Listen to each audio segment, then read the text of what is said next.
क्या आप भी सेल्समैन हैं और बहुत कोशिश करते हैं, बहुत मेहनत करते हैं, लेकिन कस्टमर क्लोज नहीं कर पाते?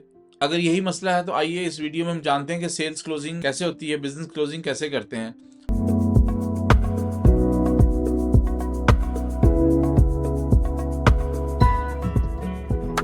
अस्सलाम वालेकुम जी, मेरा नाम साजिद चौहान है। मैं सेल्स कोच, बिजनेस कंसल्टेंट और प्रोफेशनल कैरियर काउंसलर हूँ। मैं हर साथ 30 साल से शोबा सेल्स एंड मार्केटिंग से वाबस्ता हूँ। हाल ही में मेरी किताब sale with confidence Urdu edition एतमाद से सेल्स करें पब्लिश हुआ है, जो कि बेशुमार स्टूडेंट्स और प्रोफेशनल्स को हेल्प करता है अपने टारगेट्स को अचीव करने के लिए। सेल्स के 4 गोल्डन रूल्स में लीड जनरेशन और ट्रस्ट बिल्डिंग पे हम पहले बात कर चुके हैं। आज हम टॉपिक पर बात कर रहे हैं सेल्स क्लोजिंग। सेल्स क्लोजिंग से क्या मुराद है? इसका मतलब है कि आप कस्टमर को क्लोज करें और उसके सेल्स को डन करें। अगर आप सेल्स क्लोज नहीं कर पा रहे तो उसमें जो सबसे पहली अहम चीज़ जिस पे आपने बात करनी है या गौर फिक्र करना है, वो ऑब्जेक्शन हैंडलिंग है, यानी कस्टमर के खदशात को दूर करना है। हर कस्टमर के दिल में कुछ फियर्स होते हैं, खौफ होते हैं। पहली चीज़ ये है कि ये कहीं महंगी तो नहीं मैं ले रहा, क्या ये मैं चीज़ कोई हल्की क्वालिटी की तो नहीं ले रहा, अगर इस चीज़ को मैंने दोबारा बेचना हो, रीसेल करना, तो क्या ये रीसेल हो जाएगी। फॉर एग्जाम्पल रियल स्टेट के अंदर जब कोई सेल्स एजेंट किसी कस्टमर से बात करता है तो कस्टमर के जहन में जो मेन चंद खदशात होते हैं, उनमें बुनियादी चीज़ पे ये होती है कि ये कहीं मुझे महंगी प्राइस तो नहीं दे रहा, कहीं ये कोई कंप्रोमाइज़ चीज़ तो नहीं मुझे दे रहा, इससे मेरे बजट में इससे बेहतर कहीं चीज़ अवेलेबल है, और इसी तरह से अगर मैंने कल को रीसेल करना हो तो ये कैसे मुमकिन है। तो ये चंद खदशात हैं, इसको सेल्स पर्सन ने दूर करना है। अगर वो सेल्स पर्सन दूर करने में कामयाब हो गया तो डेफिनेटली सेल्स क्लोज हो जाएगी। इसके लिए बहुत ज़रूरी है कि आपने सबसे पहले कस्टमर को गौर से सुनना है, फिर अपने स्ट्रॉन्ग रेफरेंसेस और दलाइल से उसकी जो खदशात है उसको दूर करने हैं, और उसको ट्रस्ट देना है कि फॉर एग्जाम्पल ये प्रोडक्ट जो है 2 साल पहले इतने की थी, आज इसकी कीमत कहाँ पे है। अगर तो प्राइस वाकई रेज हुई है तो ये कस्टमर को एक अच्छी रेफरेंस दलील होगी, जिसके नतीजे में कस्टमर आपसे प्रोडक्ट बाय कर लेगा। कुछ सेल्स प्रोफेशनल जो है अर्जेंसी क्रिएट करते हैं, जिसके नतीजे में सेल्स डन करवा लेते हैं। ये चीज़ मुनासिब है अगर हकीकत में है। फॉर एग्जांपल आपके पास 100 यूनिट्स है और आप सिर्फ 10 रह गए हैं, तो आप अर्जेंसी क्रिएट करके अपने सेल्स को क्लोज कर सकते हैं, अपने कस्टमर्स को आगाही दें जनाब ये थोड़े से पीस रह गए हैं, ब्ला ब्ला ब्ला। लेकिन अगर आपके पास 100 के 100 पड़े हुए हैं और आप कहें सर बस थोड़े से रह हैं, चंद रह गए हैं, तो इस तरह से अगर कहें ये मुनासिब नहीं है। इस तरह से इस टेक्निक को यूज़ करने के नतीजे में आपका कस्टमर आप पे ट्रस्ट लूज़ कर जाएगा। वो कहेगा जनाब ये हर दफ़ा ऐसे कहता है बस थोड़े से रह गए, और जब लेने जाओ उसके पास स्टॉक अवेलेबल होता है। ये चीज़ मुनासिब नहीं है। इसमें कोई शक नहीं है कि कस्टमर्स अर्जेंसी के नतीजे में फ़ैसला जल्दी कर देता है। मसलन आप कहें जनाब ये स्टॉक आखिरी 10 पीस रह गए हैं, कस्टमर का इंटरेस्ट पैदा हो जाएगा, और इसी वक्त इसी कहीं ये 48 घंटे में मिला कि पर ये स्टॉक ख़त्म हो जाएगा और अगले हफ्ते इसकी कीमत बढ़ जाएगी। इस तरह की टेक्निक्स के नतीजे में आप अर्जेंसी क्रिएट कर सकते हैं। लेकिन मैंने जैसे पहले गोश गुजार की कि आपने अपने कस्टमर्स को फेक डिस्कशंस नहीं करनी, जिसके नतीजे में अगर वो वेरीफाई करता है, कल को जब मज़ीद आपके पास आता है तो उसमें परेशानी हो। क्योंकि सच और झूठ में बुनियादी फ़र्क ये है कि झूठ को याद रखना पड़ता है, सच को याद नहीं रखना पड़ता। तो आपने अपने कस्टमर से कोशिश करें कि अपनी इन प्रोडक्ट्स के हवाले से जितना फेयर रहेंगे उतनी डील क्लोजिंग करने में आपको हेल्प मिलेगी। विन विन निगोशिएशंस करें। देखिए निगोशिएशन में योर वे माई वे नहीं होता, निगोशिएशन में विन विन सिचुएशन होती है। हम निगोशिएशन में हमेशा आपने दूसरे की बात माननी होती है और अपनी बात भी मनवानी होती है, यानी कि वो भी आपकी बात मानेगा। ऐसा नहीं होता कि जब आप अपनी भी बात मनवा लें। फॉर एग्जांपल आप डिस्कशन स्टार्ट करते हैं, सेल्स क्लोजिंग की तरफ बढ़ रही होती है, तो आपको पता चलता है कि आपके जो कस्टमर है उसका बजट कम है, या जिन पैसों पे उसने सोचा था वो पैसे उसको नहीं मिल रहे। उसने प्लॉट लेना है, उसने कहा था मैंने 20 लाख का प्लॉट लेना है, और अचानक उसके बाद बजट को कम पड़ रहा है। तो आपने फॉर एग्जांपल उसी वक्त इसको असेसमेंट करनी है और उसके बजट के अंदर उसकी चीज़ दिखानी है।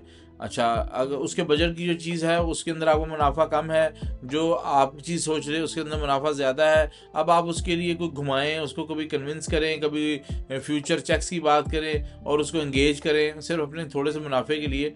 आपने इस सारे प्रोसेस में कस्टमर की नीड को मेन सामने रखना है।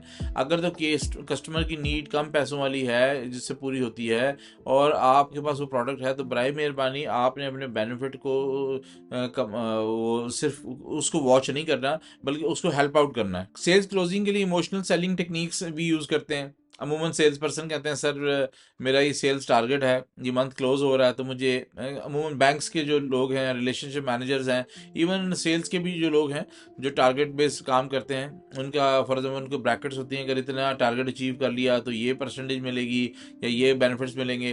तो उसके लिए अमूमन सेल्स के जो लोग हैं वो गाड़ियों की जो सेल्स वाले हैं, सेल्स पर कार एजेंट्स हैं, सेल एजेंट हैं, उनके भी टारगेट्स के मामलात होते हैं। उन्होंने टारगेट्स को अचीव करने के लिए एक माइंडसेट यूज़ करते हैं जिसको हम इमोशनल सेलिंग टेक्निक कहते हैं। उसमें आप कस्टमर से रिक्वेस्ट करते हैं। इसी तरह से आप अगर रियल एस्टेट की एग्जांपल दें तो आप सेल्स बेसिकली नंबर नहीं है, कुछ इमोशंस भी इसमें अटैच होते हैं। आप कहते हैं सर आप अपना ना देखें, अपने बच्चों के फ्यूचर को देखें। तो बच्चों का फ्यूचर यहाँ पे बेहतरीन है इस माहौल के अंदर, इस सोसाइटी के अंदर।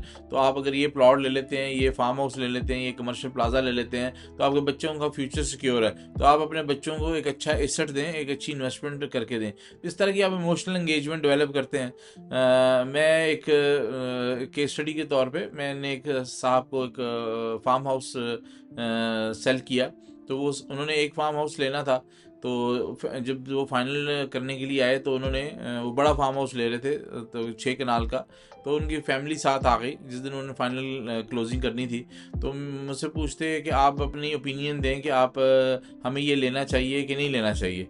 तो उनकी मिसेस भी साथ थी। तो मैंने उनसे पूछा कि सर आपके कितने फैमिली मेम्बर्स हैं, कितने बच्चे हैं। तो उन्होंने कहा जनाब कि हमारे 2 बेटे हैं। तो मैंने उन्हें कहा सर आप फिर 4-4 कनाल वाले 2 फार्म हाउस क्यों नहीं ले लेते। तो कल को अगर आपको इस तरह से दोनों बच्चों को इंडिपेंडेंट करना हो और तो हर बंदा अपनी लाइफ इसमें स्पेंड कर सकता है, एक अच्छा वो हो सकता है। 6 कनाल को आप हाफ भी कर लेंगे तो 3-3 कनाल का तो फार्म हाउस तो होता ही 4 कनाल का है, तो या 8 कनाल का। अच्छा, वो खातून को मेरी बात बड़ी अच्छी लगी और उन्होंने फौरी तौर पर साइड पर ले जाकर उन साहब को कहा कि ये साहिब साहब जैसे कह रहे हैं हम 4-4 कनाल के फार्म हाउस लेते हैं, ये 6 कनाल का कॉर्नर वाला फार्म हाउस हमने क्या करना, बेहतर हम 4-4 कनाल। तो वो बहरहाल उन्होंने फैमिली ने उस पर कन्विंस हो गए और अल्हम्दुलिल्लाह 4-4 कनाल लेटर ऑन उन्होंने खैर दोनों 8-8 कनाल के ले लिए, बड़े फार्म हाउस भी लिए अल्हम्दुलिल्लाह। तो असल में बात यह है कि आपके बच्चों फैमिली के इमोशंस अटैच होते हैं बच्चों और फ्यूचर के साथ। अगर सेल्स पर्सन उनको राइट एडवाइस करे तो डेफिनेटली उसके साथ आपकी एंगेजमेंट डेवलप हो सकती है। स्ट्रॉन्ग कॉल टू एक्शन लें। मसलन कस्टमर को आप कन्विंस, जब आप उसकी रिक्वायरमेंट पूरी हो रही है और सारा कुछ हो रहा है तो फिर आप मौका ना लें। कोशिश करें उस वक्त इधर उधर की डिस्कशन में ना उलझें और फौरी तौर पे आप सेशन क्लोज करें। उसके लिए आप कैसे सर प्लीज़ कंफर्म कर दें, कोई टोकन मनी दे दे, 10% डाउन पेमेंट कर दें ताकि मैं कंफर्म कर सकूं।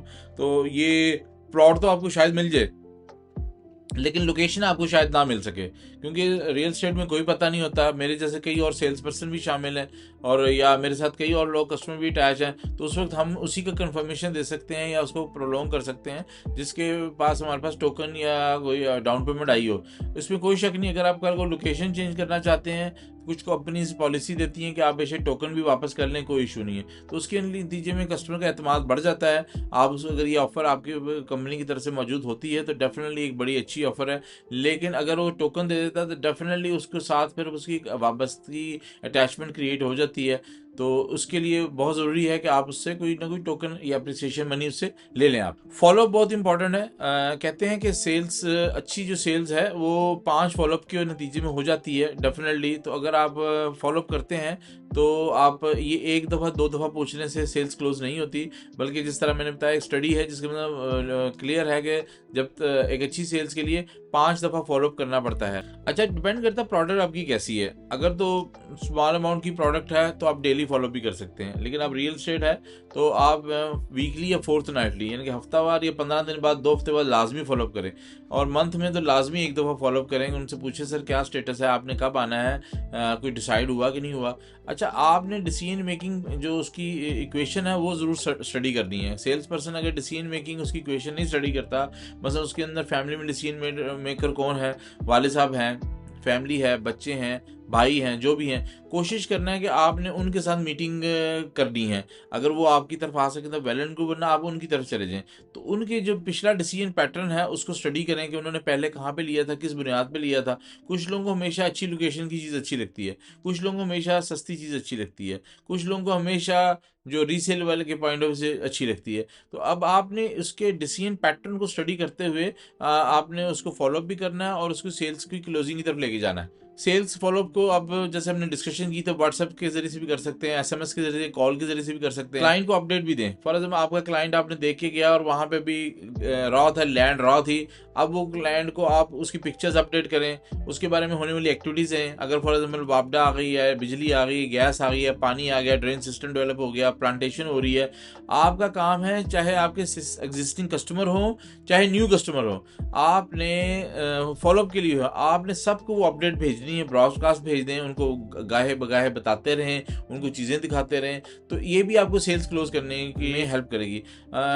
डियर सेल्स प्रोफेशनल्स, अगर आप सेल्स क्लोजिंग करना चाहते हैं तो आपको इस पैटर्न के ऊपर अगर आप फॉलोअप करते हैं, इसको इम्प्लीमेंट करते हैं, तो डेफिनेटली एक अंदाज़ा है, मेरा अपने पर्सनल एक्सपीरियंसेस भी हैं और मेरी सेल टीम्स के भी हैं, 3 गुना ज़्यादा सेल आपकी बढ़ सकती है इस तरह से। फॉर एग्जाम्पल अगर आपने पहले 3 प्लॉट बेचते हैं महीने में, तो तकरीबन 9 से 10 प्लॉट जो है इस टेक्निक के नतीजे में आप बेच सकते हैं, इस क्लोजिंग टेक्निक की वजह से। बहुत शुक्रिया, थैंक यू।